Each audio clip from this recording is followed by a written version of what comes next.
हरे कृष्णा। सभी वैष्णव भक्तों के चरणों में दंडवत प्रणाम।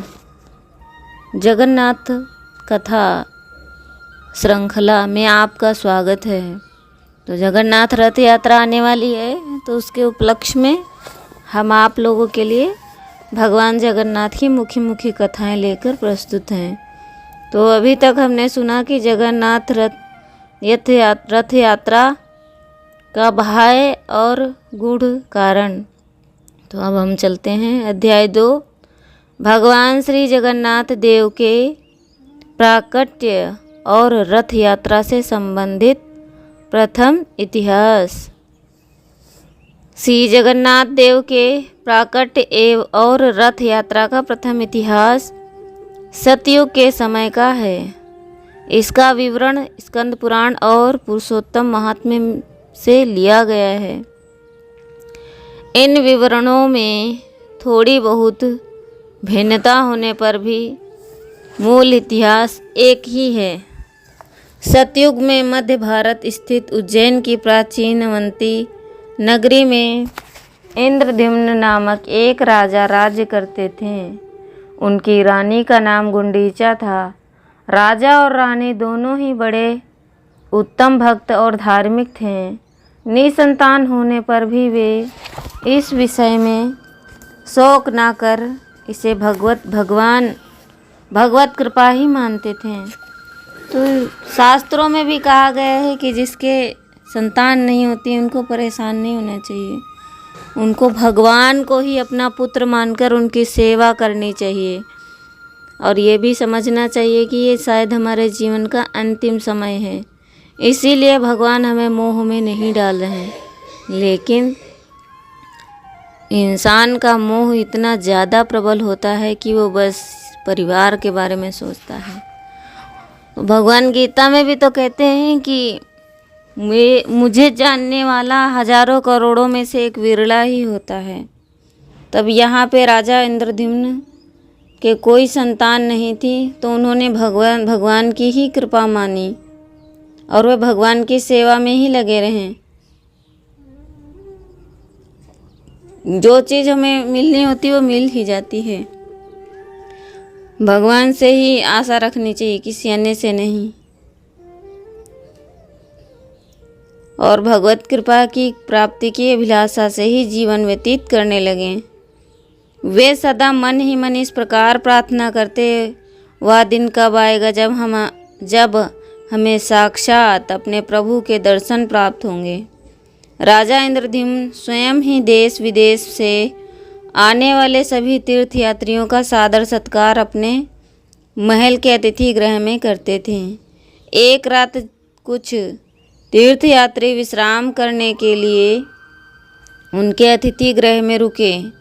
वे एक परम श्रेष्ठ तीर्थ स्थान से भगवान के अत्यंत सुंदर चतुर्भुज श्री विग्रह नील माधव के दर्शन करके लौटे थे और परस्पर उनकी महिमा का गुणगान कर रहे थे। उन तीर्थ यात्रियों का वार्तालाप एक ब्राह्मण ने सुना और उससे राजा के मंत्री को बतलाया। और पुनः उसी मंत्री ने अपने राजा इंद्रद्युम्न को बतलाया, महाराज, कल रात को कुछ तीर्थ यात्री भगवान के एक ही श्री विग्रह का गुणगान कर रहे थे, जिनका जो कोई भी दर्शन करता है उनकी इस दुखमय संसार से मुक्ति हो जाती है और वो पुनः कभी इस प्राकृत जगत में नहीं लौटते। वह बैकुंठ में चतुर्भुज रूप प्राप्त कर श्री नारायण के परिकर बन जाते हैं। दर्शन करने की तो बात ही क्या, यदि कोई व्यक्ति साधारण रूप से भी यह संकल्प करता है कि मैं कल उनके दर्शन करने जाऊंगा, परंतु वहां के लिए यात्रा करने से पहले रात में ही उनके प्राण छूट जाएं, तो भी वह व्यक्ति चतुर्भुज रूप धारण कर वैकुंठ प्राप्त करता है। मंत्री के मुख से ऐसा सुनकर महाराज इंद्रद्युम्न बहुत ही आनंदित होकर उससे पूछने लगे, उन श्री विग्रह का नाम क्या है? तथा वे किस स्थान पर विराजमान हैं।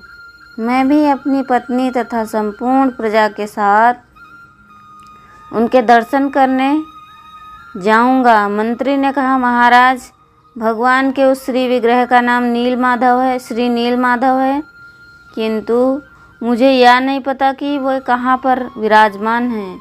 राजा इंद्रद्युम्न ने कहा, तुम शीघ्रतापूर्वक जाकर उस तीर्थयात्री से पता लगवाओ कि भगवान के वे श्री विग्रह कहाँ पर विराजित हैं। मंत्री के मुख से भगवान का श्री नीलमाधव की ऐसी अद्भुत महिमा सुनकर राजा के हृदय में नीलमाधव के श्री विग्रह के दर्शन की तीव्र इच्छा, उत्कंठा जाग उठी और वे मन ही मन सोचने लगे, किस प्रकार मैं श्री नीलमाधव के दर्शन प्राप्त कर सकूंगा। वे कहाँ विराजमान हैं? क्या वे तीर्थयात्री हमें भगवान श्री नीलमाधव के विषय में बताएंगे? महाराज इंद्रद्युम्न इस प्रकार की अनेक अनेक चिंताएं करते हुए अधीर हो गए। जब मंत्री उन तीर्थयात्रियों के वास स्थान पर पहुंचा तो उसने आसपास के अन्य तीर्थयात्रियों से सुना कि वे तीर्थयात्री तो रात्रि में ही वहां से चले गए।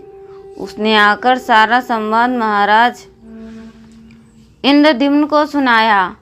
मंत्री के मुख से संवाद सुनकर राजा बहुत दुखी हुए और उन्होंने स्वयं ही भगवान श्री नीलमाधव के श्री विग्रह को ढूंढने का निश्चय किया। हरे कृष्णा कृष्णा कृष्णा हरे हरे, हरे राम राम राम हरे हरे।